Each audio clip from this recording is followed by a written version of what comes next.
The lobby of the Grand Carlisle was the kind of room that made you straighten your spine without being told to. 14-foot ceilings, travertine floors the color of warm sand, a chandelier made of 2,000 hand-blown glass spheres that caught the afternoon light and scattered it in every direction at once. Outside the west windows, the garden stretched away from the building in clean, deliberate lines. Hedges shaped by hand, stone paths bordered by lavender. A reflecting pool that held the October sky in it like something captured. Marcus Webb had been on his knees in those gardens since 6 that morning. He was crossing the lobby now in his work clothes, canvas pants dark at the knees from the mulch, boots with honest miles on them, a gray Henley with a fraying cuff and the particular smell of a man who had spent 8 hours outside in the cooling fall air. His daughter was beside him, one hand wrapped around 2 of his fingers, her yellow backpack listing slightly to the left the way it always did when she had packed it herself. He was not halfway across the floor when the voice came from the direction of the front desk. "Excuse me." It was not a question. It was the kind of voice that came preloaded with conclusions. Preston Hartley crossed the lobby toward them with the measured stride of a man arriving with a purpose, his suit jacket perfectly buttoned, his name tag affixed at the precise angle the hotel's brand standards required. He was the Grand Carlisle's new general manager. He had been in the role for 7 weeks. He looked at Marcus's canvas pants and then at the boots and then at the child, and something in his expression settled into a configuration he had apparently decided on before he got close enough to actually see either of them. "I'm going to need you to explain," Preston said, his voice carrying with the easy authority of someone who had learned to fill rooms, "what exactly you are doing walking through the main lobby of this property in that condition." The couple at the front desk had both turned. A woman in a business coat waiting for the elevator looked up from her phone.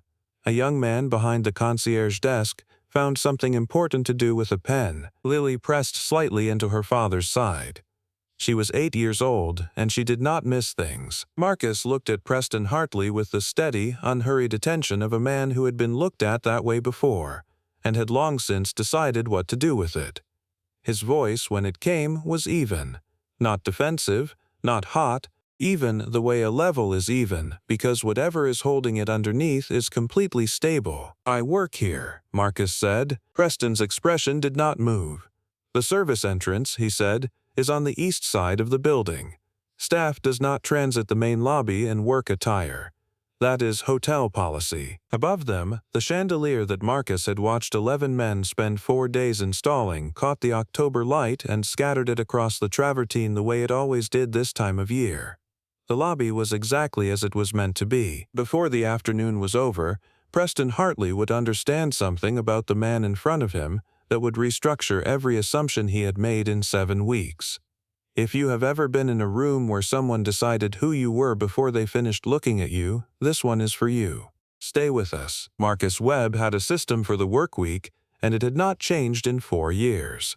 He was at the property by 6, which meant he was up by 5, which meant Lily was up by 5:15 because she had inherited some quality of his that refused to allow sleep through any disturbance not meant for her. She appeared in his doorway in the particular darkness of early morning, hair pressed flat from the pillow, mismatched socks, and the grave expression of a child who has accepted that this is simply how her life is shaped. "You're going already?" she would say. "I'm going already," he would answer. She would exhale with her entire body, the specific sigh of an 8-year-old performing resignation, and turn back down the hall to find the matching socks, knowing she would not find them. On school days, Marcus dropped her at Jefferson Elementary by 7:15 and was through the service gate of the Grand Carlisle by 7:30.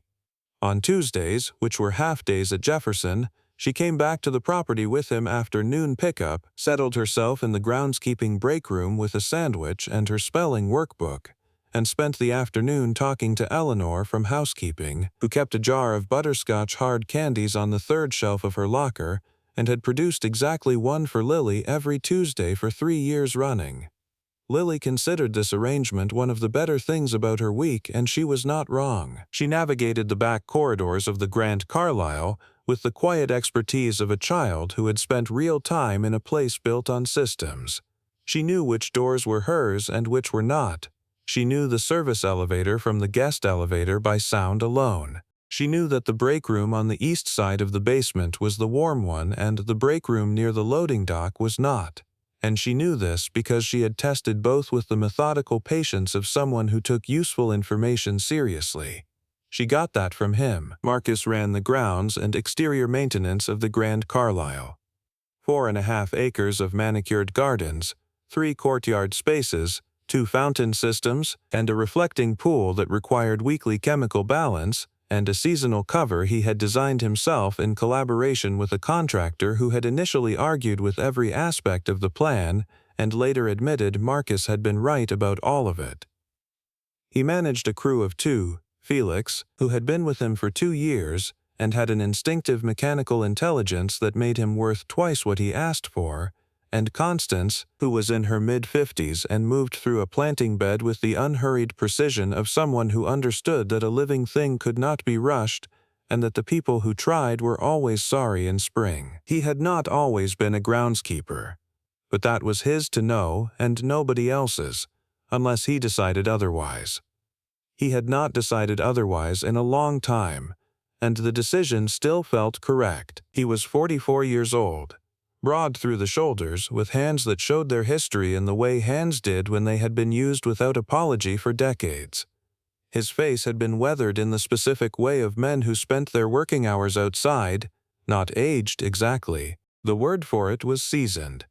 He wore canvas work pants Monday through Friday, a rotation of gray and navy Henleys, and boots that had long since conformed to the shape of his feet in the way that good boots did if you stayed with them long enough. He owned one blazer, in the back of his closet, for the 2 or 3 occasions per year that required it. He drove a 10-year-old pickup with a finicky alternator he had not yet replaced because the old one was still getting the job done, and he did not see the logic of changing something that was doing what it was supposed to do. He had raised Lily alone since she was 3 years old. He did not discuss the years before that. He had decided, with the same quiet deliberateness he applied to most things, that the shape of their life going forward mattered more than the explanation of how it had come to be that shape, and he lived according to that decision without revisiting it. The Grand Carlisle had been built between 2008 and 2010 on a piece of land on the east side of the city that most people with money had decided was the wrong location. Marcus knew the building the way a person knew something they had been present for from the beginning, not from documentation or reputation, but from the specific, physical sequence of decisions that had turned an empty lot into what it was now. He had been there when the travertine samples were laid out on the concrete subfloor and photographed in natural light at 6 different times of day to see which one held its color correctly across a full afternoon. He had been there when the chandelier arrived in 17 separate crates, and it became apparent that the original lighting spec was going to need revision. He had been there for the disagreements about the fountain placement and the reflecting pool drainage and the question of whether the west terrace hedge line should follow the property boundary or set in 8 feet to create a sense of enclosure that would make the space feel like a room instead of an edge. He had been there for the bad week in February of 2010, when the financing had come apart at a critical stage, and he and Raymond had sat in folding chairs on what was going to become the east courtyard, in coats in the cold, and talked until 1 in the morning about whether to keep going. They had kept going. Marcus held a 40% equity stake in the Grand Carlisle Hotel and Event Center. He had held it since before the building had a name. Raymond Cole, who held the remaining 60% and ran the business operations from an office on the 4th floor, had been his partner in this from the first conversation about the land, from the first number on the first projection spreadsheet, from the first meeting with the first bank that had told them both, politely and then less politely, that they were looking at the wrong neighborhood. Marcus did not carry a title. He did not put his equity position on a card or include it in any communication he sent on behalf of the property. He showed up at 6 in the morning and ran the grounds because he genuinely loved the work, because he had known from the beginning that operational knowledge of the kind that actually mattered could not be acquired any other way, and because something his father had told him once, that the man who knows what the building costs to maintain is harder to fool than the man who only knows what it earns, had stayed with him through every version of his life since. His father had spent 30 years in building maintenance. He had not been bitter about it. He had been precise about it, which was something different, and something Marcus had been trying to honor ever since. Preston Hartley had arrived 7 weeks ago, brought in by the management company that handled day-to-day hotel operations. He came with a 3-page resume and a set of convictions about brand standards that he had not been quiet about sharing. Marcus had watched him from the gardens and the service corridors during those first weeks with the patient attention he applied to anything new on the property, and he had formed an opinion he had not shared, because the man deserved time to show himself before anyone drew a conclusion. 7 weeks in, Preston had not once asked who Marcus was. He had seen the work clothes and the equipment and the crew, and he had filed the information the way it appeared on the surface, which Marcus had gathered was more or less how Preston approached most things. On this particular Tuesday, Marcus had been on the property since 6 and had moved through the fountain maintenance, both east courtyard sections, and the full chemical adjustment of the reflecting pool before noon. He picked Lily up at 12:15, brought her back through the service entrance the way he always did, settled her in the break room with a turkey sandwich and her spelling words, and went back out to finish the afternoon section, the west terrace beds and the main entrance planting along the south facade, which he had been wanting to cut back before the first hard frost. By 3 he was done, tired in the clean, uncomplicated way of a man whose exhaustion is the direct product of honest physical work, which was the only kind of tiredness he had ever found restful to carry. Lily had come to find him at the edge of the west terrace when Eleanor's shift ended and the butterscotch supply closed for the afternoon. She appeared at his elbow without announcement, backpack listing to the left, and fell into step beside him with the easy automatic quality of a child who knew exactly where she belonged. They came in through the side lobby entrance, the door off the terrace corridor that guests used without restriction, that had no signage or designation limiting it to any particular category of person, and that Marcus had personally resealed the threshold on the previous February when he noticed it was losing heat. They were crossing toward the staff corridor on the far side of the lobby when Preston stepped out from behind the front desk. Marcus saw him register the work clothes. He saw the moment Preston's expression settled into a conclusion. He kept his pace the same. "Excuse me." Marcus paused. Preston crossed the floor toward them, clipboard at his side, shoes making a precise sound on the travertine, the sound of someone arriving with their mind already made up. He looked at the canvas pants. He looked at the boots. He glanced at Lily with the brief, non-registering look of someone who has clocked a secondary element and already returned to the primary one. He looked at Marcus and asked him to explain himself. Marcus told him he worked there. The way he said it was the same way he said everything, without decoration and without apology. Preston told him about the service entrance on the east side of the building. He explained that staff did not transit the main lobby in work attire and that this was hotel policy. He said it in the measured, professional tone of someone conveying policy for what was, in his telling, clearly not the first time. "I've come through this entrance before," Marcus said, "and now you're being informed of the correct procedure." Preston's posture was the posture of a man who considered the conversation already resolved. "This is the guest-facing area of this property. What you are wearing is not appropriate for this space." The couple at the check-in desk had both turned. The woman near the elevator was no longer looking at her phone. The concierge trainee had found a fixed point in the middle distance and was working hard to stay fixed on it. Lily shifted the brown rabbit she was holding from one arm to the other.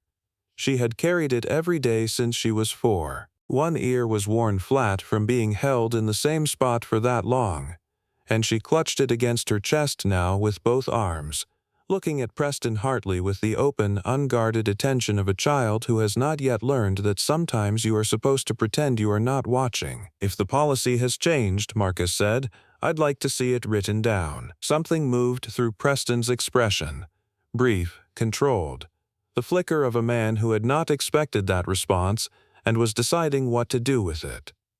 "Policy does not require your review," he said. "It requires your compliance." He glanced toward the front desk with the implication of a man concluding rather than continuing. "I'd like you to exit through the appropriate entrance. Return changed if you have remaining work, and otherwise consider your day complete." Marcus looked at him, not with anger, not with wounded dignity, with the same steady, complete attention he had been giving him since the beginning, the kind of attention that gave a person nothing to push against and nothing to hold on to. "Daddy," Lily said, quietly, "not for the room, just for him." He tightened his hand around her fingers once, the signal, the one she had known since she was 4, the one that said, "I hear you and we are not in any danger and I have this." Preston had turned away and then turned back. That was the mistake, and it was the kind of mistake that certain men made when they had not yet finished a thing, and did not know how to be finished with it unless the other person confirmed it was finished too. "Is there a problem?" Preston said. "I'd like the name of the person who authored the policy you're citing," Marcus said, "and the date it was implemented." Something tightened around Preston's eyes. He was a man who was accustomed to a particular sequence. Staff received information, staff processed information, staff complied. The sequence had just departed from its expected path, and it had done so without any of the signals he was used to receiving from people who were departing from it. No heat, no defensiveness, no performance of injured dignity. Just a second, calm, specific question. "I am the general manager of this property," Preston said. His voice had dropped half a register, the register men used when they wanted to communicate that the jurisdiction of a conversation had changed. "The operational policies of this property are mine to determine and mine to communicate. I don't explain policy to groundskeeping staff in the middle of the main lobby." The couple at the check-in desk had stopped pretending to interact with the front desk clerk. The woman near the elevator had her phone in her hand but was not looking at it. The concierge trainee had given up on his pen entirely. "You've been here 7 weeks, Marcus said. Preston blinked. It was a small reaction. "I beg your pardon. You were brought in 7 weeks ago," Marcus said. He was not raising his voice. He was not moving closer. He was standing exactly where he had been standing, his daughter beside him, the afternoon light coming through the west windows in the long gold panels he had always thought were the best light this building got. "I've been on this property since it was built. I'm not telling you that to argue with you. I'm telling you so you have accurate information." Something moved across Preston's face. Not quite uncertainty, he did not wear uncertainty easily, but the faint, involuntary register of a man who has encountered a response that does not map to the situation he thought he was managing. He covered it the way he covered most things, with professionalism, which in this context looked like sharpness. 14 years in groundskeeping, Preston said, does not alter the guest-facing standards of this lobby or the conduct that is expected within it. He looked at Marcus the way he might look at a structural problem, present, identified, requiring resolution. "I'm going to ask you one more time to use the appropriate entrance. If you're not going to do that, I'll need to involve security and this conversation will become something different." "Call security if you need to," Marcus said. For a moment Preston said nothing. Then he reached for his radio. The 2 security officers who arrived came from the direction of the elevator bank, moving with the patient, unhurried efficiency of people who had done this many times and had learned that composure was more effective than force. The senior of the 2 was a man in his mid-50s, thick through the neck and shoulders, name tag reading Garfield. He had been at the Grand Carlisle for 9 years. He looked at Marcus. Something shifted in his expression almost immediately. Not recognition exactly, but something close to it. The particular alertness of a man whose assessment of the situation he was walking into had just come into contact with information that didn't match the situation he expected. His body language changed in a way that Preston Hartley, who was looking at Marcus, did not notice. He positioned himself as instructed, but he was still looking at Marcus, and the expression on his face was the expression of a man who is waiting for more information before he decides where he stands. Preston was explaining that this was the conclusion of the exchange, that Marcus and the child needed to exit through the service corridor, and that continued presence in the main lobby without compliance would be formally documented in a way that would affect his continued employment at the property. He said it with the even, professional delivery of a man who had experience with reluctant compliance and knew how to structure language to produce it. Lily looked at her father. Not with fear, with the earnest, methodical patience of a child who was collecting data from an incomprehensible adult situation and had not yet given up on understanding it. She had both arms around the brown rabbit now. Her yellow backpack had gone completely still on her shoulders. Marcus looked down at her. He kept his voice warm, and he kept it just for her. "You didn't do anything wrong," he said. "Not one thing." She looked at him for a long moment and then nodded. Once, the nod she used when she was filing something permanently. Then Marcus took out his phone. He did not announce that he was doing it. He scrolled, found the number he needed, and made the call. He turned slightly, not out of concealment, but because he was having a conversation and the conversation was between him and one other person. Garfield watched him make the call. Something settled in the older security officer's face into something careful and waiting. The call lasted less than 2 minutes. Marcus said several sentences, listened, said a few more, and ended it. He put the phone back in the pocket of his canvas pants. Preston had continued talking through part of this. He stopped when Marcus turned around. "Someone is coming down," Marcus said. Raymond Cole was not a man who moved with urgency. He was 61 years old, broad through the chest and silver at the temples, with the unhurried physical composure of someone who had stopped needing to perform anything a long time ago. He came out of the executive elevator and crossed the lobby with the deliberate, even stride of a man who had walked this particular floor enough times to know exactly how long it took and had never found a reason to do it faster. He was in a dark jacket, no tie, reading glasses riding in his shirt pocket from whatever he had been in the middle of when the call came. He put his phone away when he saw Marcus, and his face did something that Preston Hartley had never seen it do in 7 weeks of working for him, which was open immediately and completely, the way a person's face opened when it encountered someone they had been through difficult things with. He crossed to Marcus and put out his hand, and Marcus took it, and they shook hands the way men shook hands when the handshake was a conversation about something longer than the present moment. "I should have been down here before now," Raymond said. He said it to Marcus. He was not performing it for the room. It was the kind of thing people said when they meant it. Then he turned and looked at Preston Hartley. His expression was not angry. It was something more complete than anger. The quiet, comprehensive look of a man who has seen a situation clearly and has already decided what it requires. "Raymond," Preston began, "I was addressing a staff compliance matter." "I know what you were addressing," Raymond said. "I'd like to address something first." He turned to face the lobby. The couple at the front desk. The woman who had given up on the elevator and was standing openly watching.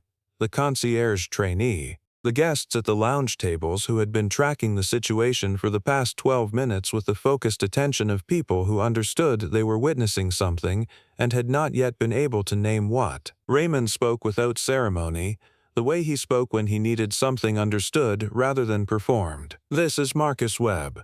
His voice carried without effort. "He has been a founding equity partner in this property since 2009. He holds 40% of the Grand Carlisle Hotel and Event Center. He has held that stake since before this building had a name, since before it had a foundation, since before it was anything but a number on a spreadsheet and a piece of land that everyone we talked to told us was in the wrong location. He let that sit for one breath. He also personally manages these grounds because he chooses to. Because he has always believed that the person who knows what something actually costs to run is harder to mislead than the person who only knows what it earns. That belief comes from his father, and it is one of the reasons this property runs the way it does." Preston had not moved.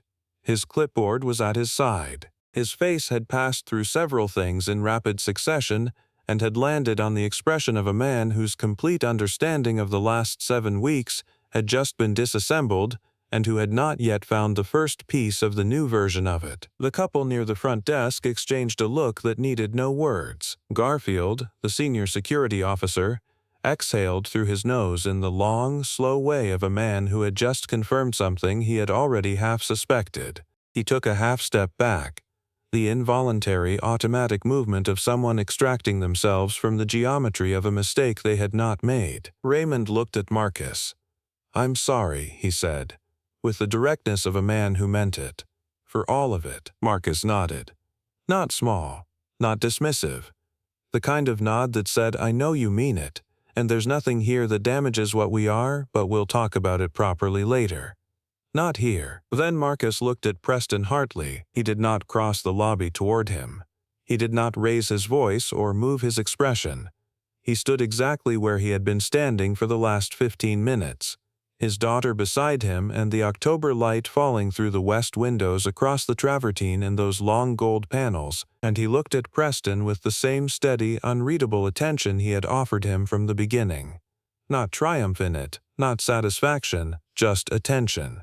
The particular kind that gave a person no version of this they could be comfortable inside. Preston opened his mouth. Marcus spoke first, quietly, the way very still water was quiet, not because nothing was happening beneath it, but because what was happening had already decided where it was going. "You looked at what I was wearing," Marcus said, "and you decided you already knew everything about me that mattered.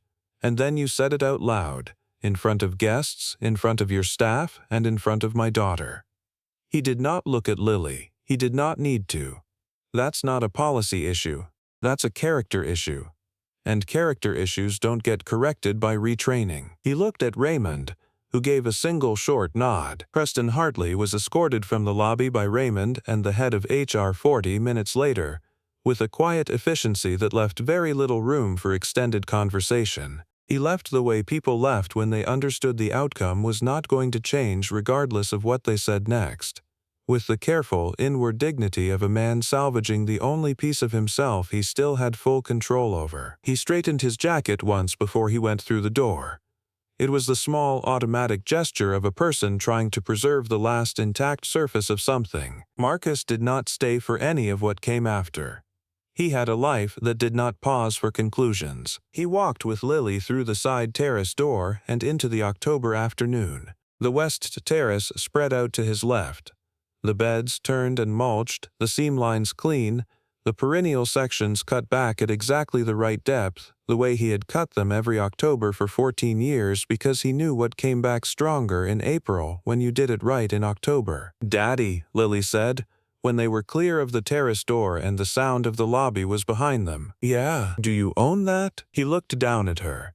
She was looking up at him with the particular, assembled attention of a child who has collected several pieces of information and arrived at a question that feels important and would like a real answer. He thought about how to respond to that honestly, in the way the question deserved. "Part of it," he said. She looked at the building. She looked at the gardens.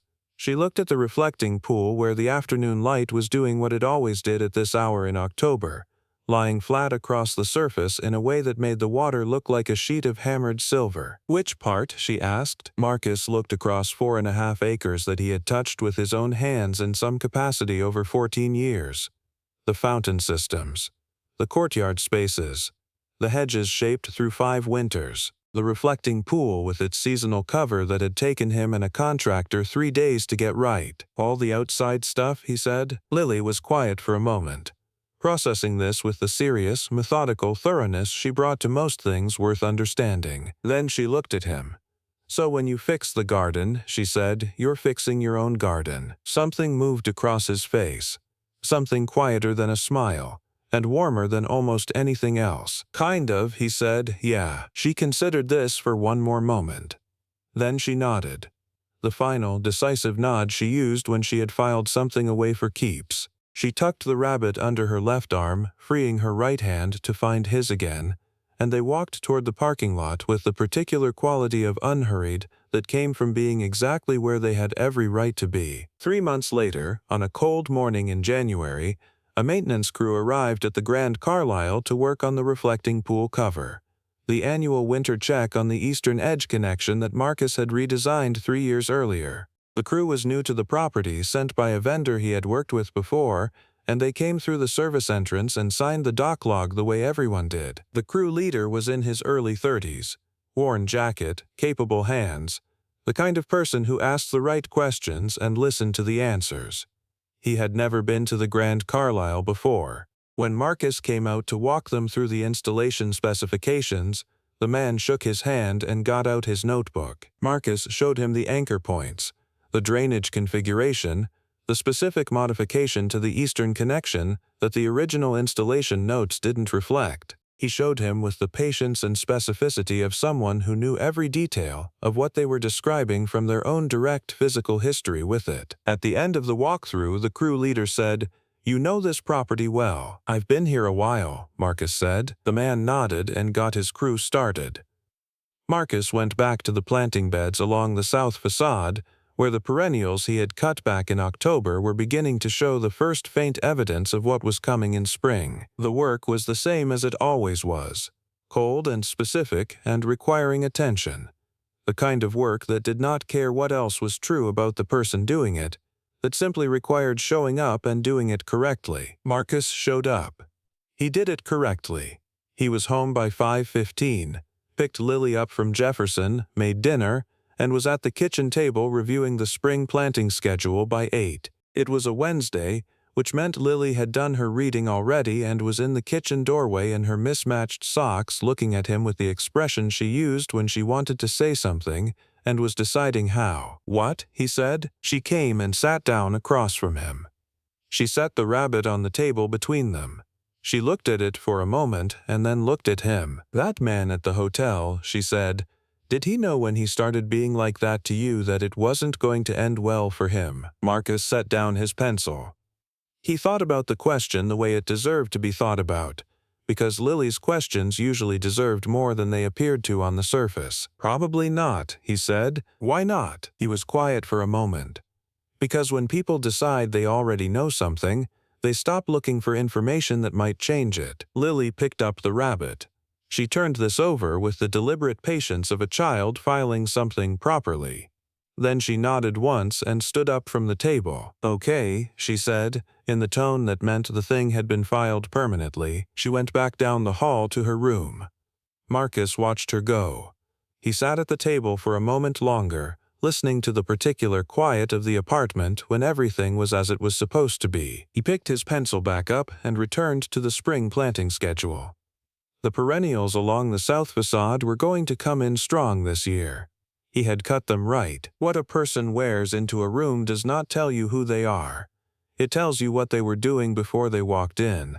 The rest, if you're paying attention, becomes clear soon enough.